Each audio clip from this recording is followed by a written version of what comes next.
Hello and welcome to VCCTV. This is Joseph Rai. We have with us Dr. Amit Varma, who is the managing partner at healthcare-focused private equity firm Quadria Capital. We'll be talking about the plans to launch the new fund as well as about the healthcare sector in general. A warm welcome to you and thank you for joining us. Thanks very much for having me.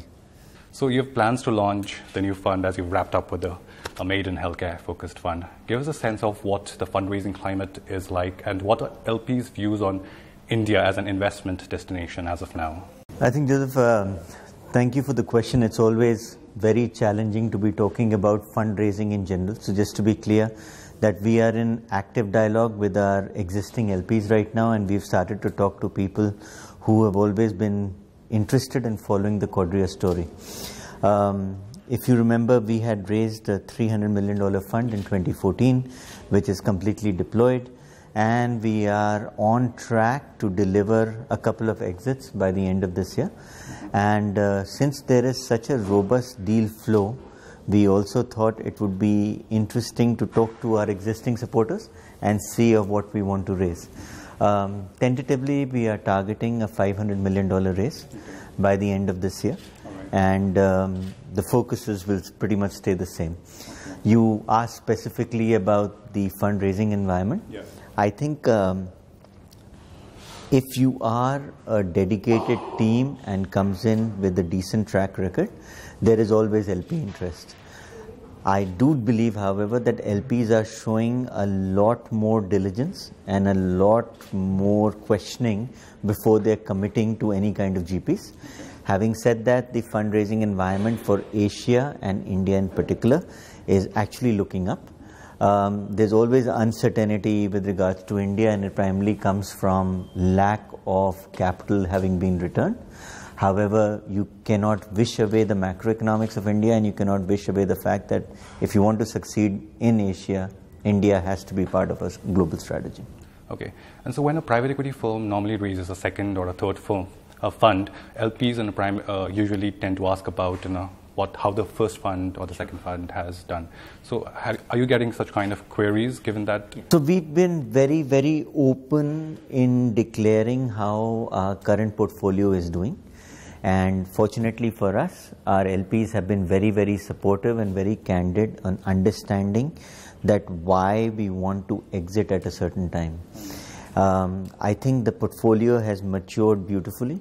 And rather than rushing into an exit to just try and raise a fund, we've been able to have an honest, candid dialogue and be able to explain to them why we're looking at doing this at the end of the year and still going ahead and raising capital.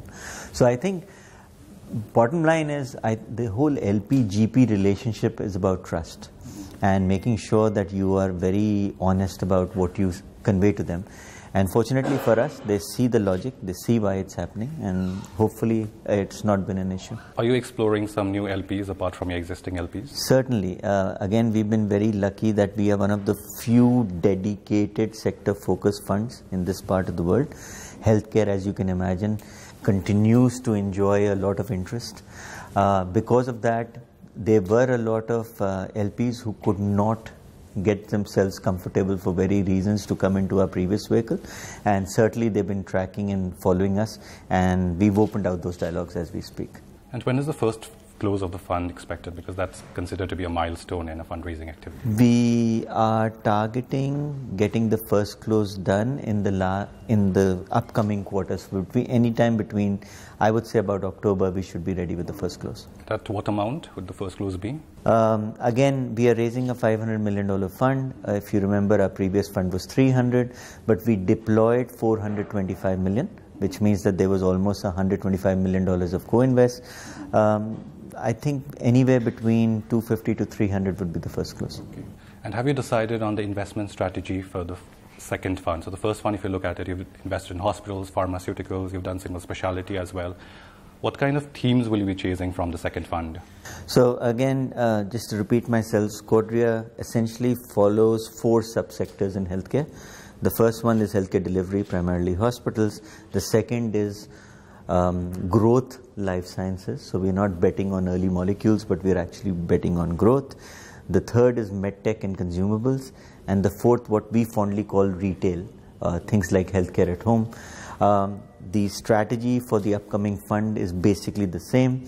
Interestingly, the market continues to evolve. When we had first started off in our first reiteration, deal sizes were between $30 to $50 million. I think this time around, except for the fact that our check size is going to go up to somewhere about 75 million, I don't see anything else changing. So we stay focused on South Asia, which is India, Bangladesh, Sri Lanka, and we stay focused in Southeast Asia, which are 4 or 5 distinctive countries. So coming to your regional focus, most of the investments went to India. You did Singapore, Malaysia, Indonesia. So will we be seeing now Bangladesh and Sri Lanka too from the second fund? So just to be clear, when you look at the complete deployment, while there are 9 portfolio companies, of which 5 are in India, 4 are in Southeast Asia, I just want to clarify that 55% of the money actually went to Southeast Asia and 45% to India. For us, we did scope and look at a lot of deals in Bangladesh and Sri Lanka. So that continues to be on our target. Unfortunately, we could not end up closing any of those for various reasons. That continues to be our theme. We will continue to look at that. In Southeast Asia, our primary focus areas are Indonesia, Vietnam, Philippines, Thailand and Malaysia. And single specialty seems to be the buzzword in the healthcare space, and you also invested in a new age sector, home healthcare firm, healthcare at home. Any single specialty firms or sub-segments and which are attractive and you think is going to break out in the coming years? Now, occasionally we do invest in single specialty hospitals, and the logic is pretty simple. Philosophically, we believe that if you need to succeed, you need to be good at what you do. You only get good at what you do if you are structured and you go deep. So it's something which is intrinsic to us. We believe that we are going to be successful in healthcare investing is because that's the only thing we do. So we're not a generalist firm which is also investing in healthcare. Our basic DNA is all healthcare. Now, going back to the theme that you brought up, this is true for hospitals and this is also true for companies which are dedicated in various verticals. So clearly, I think the key differentiator why we like healthcare at home over a lot of others was their focus on delivering a niche product. And in our case, the niche product was acute care at home. So even if we were to invest in single specialty models, we will always look for a differentiation which is very different. So, and we will do something which others will not be doing. Okay. And which other sectors are attractive in the broader healthcare and pharmaceutical space?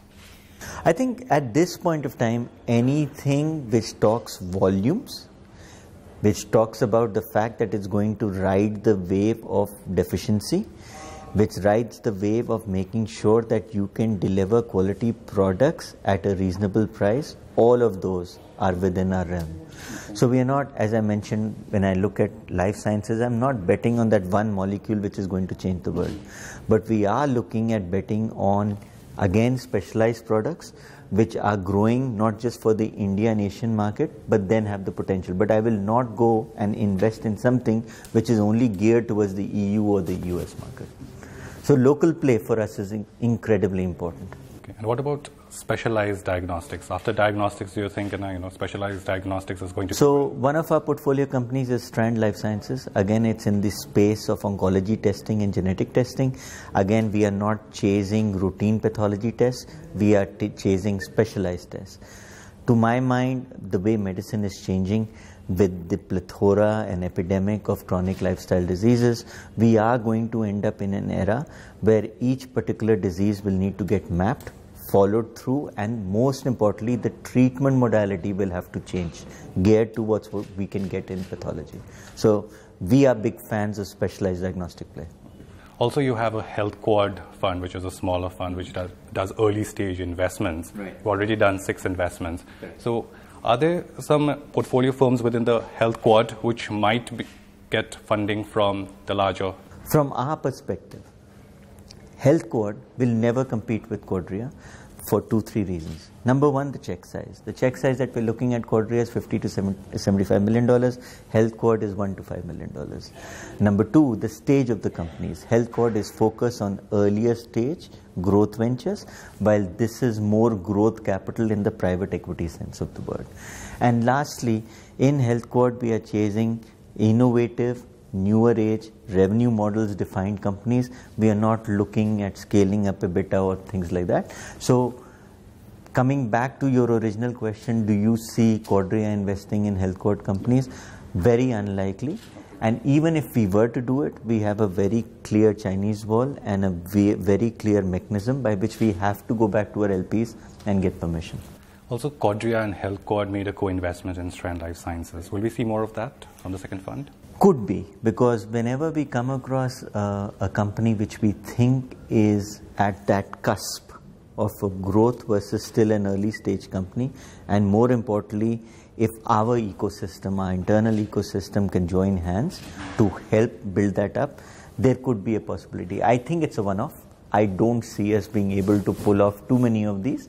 Having said that, I do believe that this has been synergistic. So you mentioned exit, and I would like to understand what the exit pipeline looks like. I've talked to a lot of your peers in the industry, and they have a very positive view of the portfolios of Quadria. They say it's spick and span, so we'd like to understand when the first exits are happening. It's very kind of them, and it's always gratifying to get support from within the industry. Having said that, again, philosophically, we are very clear. We are partners in this journey of a company. If making money was the only objective, there are a lot of better people out there who do it far better than we ever do. We always believe, and if you go back and look at all of our portfolio exits and talk to them, you will always find that they viewed us as real partners. To my mind, when we make an investment thesis in any of our portfolios, it's done with the logic of not just attaining financial goals, but also strategic and operational goals. When we start talking about exits, we want to be well down that pathway in all the three verticals, not just financial, before we start talking of exits. So I mentioned to you, from our 2014 vintage at Quadria, we're beginning to look at exits by the end of this year. I think in Healthquad, you'll probably start seeing something by the next year as the team starts to build out that portfolio. But since they've just made the investments over the past year or two, I think it's still work in progress. So from Quadria exits, in what format would we most likely see? IPOs? I think it's a combination of all of the above. Fortunately, in our past, we've been able to do all of the above. So we've done IPOs, we've done strategic sales, and have done an occasional secondary. So we're open to all forms. Okay. And what is your take on valuations now? Valuations in healthcare are always crazy. If you look at the pink papers, you will always find deals getting done at, to my mind, insane multiples. I think it's reflective of the scarcity of assets in this particular field. While there are some really good companies, I have been shocked to read some valuations that have taken place in this space. But then I think everybody wants to be part of healthcare, and because of that, they end up in a situation where too many people are chasing too few assets. So one of the key things that I think is slightly different in our diligence than a lot of others is that while we still do the usual gamut of financial diligence, legal diligence, corporate diligence, before we invest as part of our diligence, we come up with a joint business plan. That joint business plan then gets set in stone with the management, where apart from not having to argue and debate on a year-on-year basis of what the milestones look like, we as Quadria also take on the responsibility of 2, 3, 4 discrete activities that we would bring to the table. And that, to my mind, gives a lot of comfort to companies, because now we are not just those people who are going to shove money down in a company and then demand results. Now we are making ourselves accountable too. I think those are the kind of things which I believe companies value. But the downside in our approach is that while we are able to enter companies at rational valuations, it also puts a lot of responsibility on us, and it takes a bit more time to get deals done. And you said that there are too many people chasing too few deals in the market. Did you miss out on any deals that you really wanted to invest in, but your competitor took over? I cannot remember any particular company that we really like that we lost out because of who we are, because of our credentials. I can safely tell you that there are many deals that I can count that we walked away or lost because we were not comfortable with the valuations that were being asked of us. That is true. Okay. So when we look back at healthcare this year, it was all about Fortis, the aggressive bidding war. Finally, IHH won the bidding. So how do you see the hospital sector's landscape changing with IHH now, coming in? Do you see any major impact, or how does this? What does this mean for the industry as a whole? I think there's a massive change coming in the next year in the healthcare hospital industry, and that's led by 2-3 factors. One is obviously Ayushman Bharat and the whole Modi Care and the changes that it will make. I think number 2, the rapid growth of insurance and its demands on consolidation, size and reach is going to happen very fast. And third, the demands that are being made on the industry due to forms of price control will certainly have a huge bearing on 2 things happening. I think there will be a massive wave of consolidation. And secondly, it's going to be very hard for standalone small and medium hospitals to survive because they won't be able to provide the breadth and scope of services that are being demanded. Also, you mentioned Ayushman Bharat, the health insurance scheme that was announced by the government. What do you think are the key challenges in the implementation of this insurance scheme in India? As is true of everything in this country, it's all about execution. We have wonderful strategies, we have wonderful ideas, we have great laws. It's actually the devil is in the detail and how it's going to get executed. I think there are 2-3 key concerns that I see. Number 1 is how do you figure out this pricing is rational or not? Number 2 is the lack of digitization of healthcare records in this country is going to make it very, very hard to underwrite. And lastly, we need to be very careful that we don't set off unnecessary procedures or make sure that the right things are getting done. And that's where we doctors have to make sure our professional bodies play a much larger role. Don't wait for government to make laws for us. I think we in the healthcare industry need to self-regulate a lot more. Okay. And finally, what have been the key learnings for you from the first fund, lessons learned that you want to apply when you're now, raising a second fund and when you'll be investing from the second fund? That's a good question. So let me try and answer it right from the beginning. So first is fundraising. I think fundraising is all about momentum, all about talking to the right people, and what we learned is that you don't need a spray approach. You need to go and speak to the concentrated group of LPs who you think may be supportive of your ideation. The second is that clearly success in fundraising is defined by what you've done on the ground. And rather than tom-tomming how good you are, let people talk about you. So give them access to portfolio companies, let them talk to them. The second lesson that I learned, and if I have to recreate this, is deployment in phases. I think one of the things that we probably did not do as well is that we have a lot of back-ended deployment. So third, fourth year is where we did a lot of our investments. I probably would like to stagger them better. And the third, which is becoming incredibly important for us, is cross-learnings. Because we are a pan-Asian fund in some ways, taking knowledge and mistakes from one portfolio company and applying them to the other is critical. So regardless of whether I'm a hospital in Vietnam or a hospital in Calcutta, there's a lot to learn. And one of the things that we believe we've done successfully is this cross-pollination of life sciences companies from Indonesia and India, from hospitals in India and Vietnam. I think that has helped quite a lot. Okay. Thank you, Dr. Varma. It's always a pleasure to have you on VCCTV. Thanks very much for having me. Look forward to more chats. Thank you so much.